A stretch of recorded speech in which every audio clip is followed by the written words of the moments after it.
Hey guys, welcome back to Forever Hum. Being one of the top and most visited national parks in the United States, we thought we should give you a glimpse of the top hikes that you can do when you visit Glacier National Park. This national park is probably one of the few that offers a wide variety of flora and fauna. You are greeted not only with the turquoise colored lakes but also red rocks, gigantic mountains surrounded by lush green forest, and of course the glaciers. So without further ado, let's dive right into the video and show you the top 6 hikes rated by the difficulty that you can do in this national park. Our first recommendation on this list would be the St. Mary and Virginia Falls. This relatively easy hike, spanning for about 3 miles with about 400 to 500 feet elevation gain, is both kid-friendly and has some gorgeous views of the falls. The St. Mary Falls is the most popular of the two, and you would see a lot of hikers on this route. And the reason being, it is a short 1 mile hike from the parking lot, and also the blue color of the water is more pronounced. You would also notice a lot of colorful wildflowers along the trail. The next half mile to the Virginia Falls is where most of the climb is. And on the way you would notice scattered waterfalls, which are not that recognized but are worth admiring. The Virginia Fall is definitely the biggest highlight of this entire hike, as you see the water running down from an elevation, carving through the rock and creating multiple branches along the rock as it flows down. And as you get closer to the falls, you are likely to feel the mist on your face, which especially feels good on hotter days. One pro tip: parking is limited at this hike, so drive here early to secure a spot. Our next recommendation is the Redrock Falls, located near the Many Glacier Hotel on the east side of the Glacier National Park. This roughly 3.7 mile hike is almost entirely amongst the trees and bushes of Glacier National Park. This may be less popular as compared to the St. Mary or Virginia Falls, but in our opinion, this is so much more beautiful. It has this red rocks or red sand all over the place, thus the name Redrock Falls. But even besides that, there are two main lakes here, the Fisher Cap Lake and the Red Rock Lake. The Red Rock Lake is just towards the end near the Redrock Falls and is absolutely breathtaking.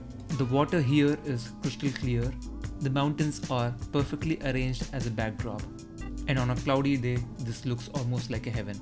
And then there is the Redrock Falls, which is equally breathtaking and unique because of the color of the rock and the structure of the falls.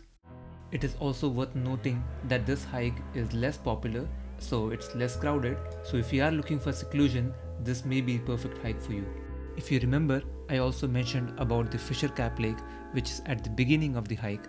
A visit to this lake is almost a must because this is where you could get a chance to see some wildlife. We spotted a moose on our trip.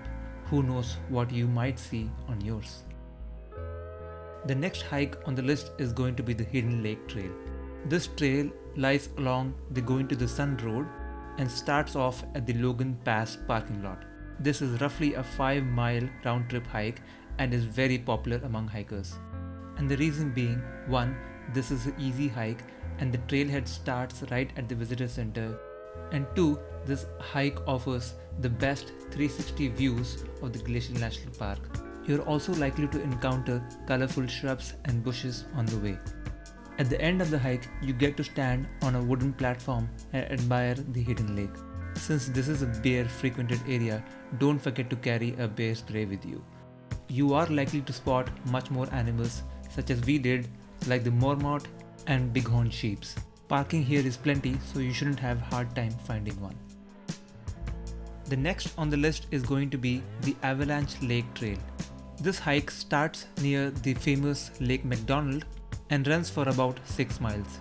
And in our opinion, it is one of the most beautiful mountain view hikes in the park. There is also a Trail of the Cedars hike, which is a part of this trail. For most part of the trail, you would be walking along a water tributary or a river. And being a moderate hike, you can expect to see some crowd on this trail. Towards the end of the hike, your eyes open up to this amazing view of the mountains and the Avalanche Lake, which seems surreal and something you can only imagine and see in a fiction movie. Depending on the day, The lake may not seem as crystal clear as the Redrock Lake, but you will see a lot of folks dipping their feet inside the water. The long stream of waterfall at the back of the mountains, melting from the glaciers and merging right into the lake, that is a sight to behold. This trail is also known for bear sightings. On our way back, we did spot a black bear which was right up on the trail ahead of us. But since we were walking alongside fellow hikers and had a bear spray, we were not afraid of this beautiful animal. It might be useful to carry high zoom lenses or binoculars on this trail.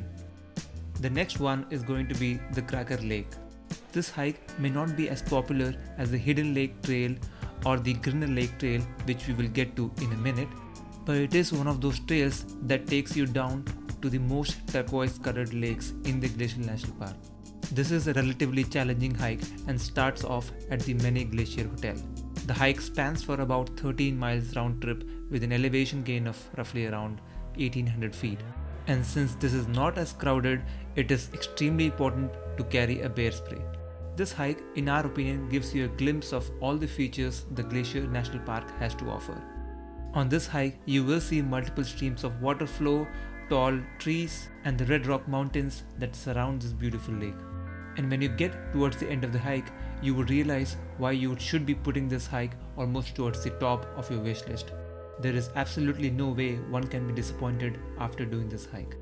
Another amazing thing about this hike is that you would see wildlife here, just like we saw this amazing male moose, which was happily eating his dinner while we were filming him from a distance.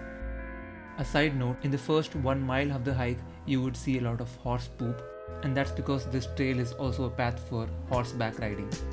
Our last recommendation, but definitely not the least, is going to be the Grinnell Glacier Lake Trail. This trail is the most popular hike on the east side of the national park and presents multiple trail options for hikers. You can either start the trail near the Many Glacier Hotel and complete the 10-mile round trip, or you could catch a boat ride from Many Glacier Hotel through the Josephine Lake and cut short the entire trail by roughly about 3 to 4 miles, which is exactly what we did. This hike does have a 2000 feet of elevation gain, so it could be a little challenging for some. On the way, you get to admire the beautiful scenery of the colorful lake and the surrounding wildflowers. And on the way, you will also get to see the last remaining glacier, the Salamander Glacier. The last 1 mile is slightly more challenging than the rest of the hike, but is even more rewarding. The upper Grinnell Glacier Lake is so pristine and so beautiful, it almost takes your breath away. If you are planning on dipping your feet inside this water, be mindful as these waters are really cold. You can spend an entire day doing this hike and watching the views and not get bored of it. This is also our only hike where we spotted a mountain goat and a grizzly. This hike is likely to present a lot more wildlife than any other hike in the Glacier National Park. There is also the Highline trail hike, which should be on your to-do hikes in the Glacier National Park. Since during our visit we didn't have time to get to this hike, we could not put it on the top of our list. It is one of the most challenging hikes in the park, giving you the bird's eye view of some of the tallest mountains in the region.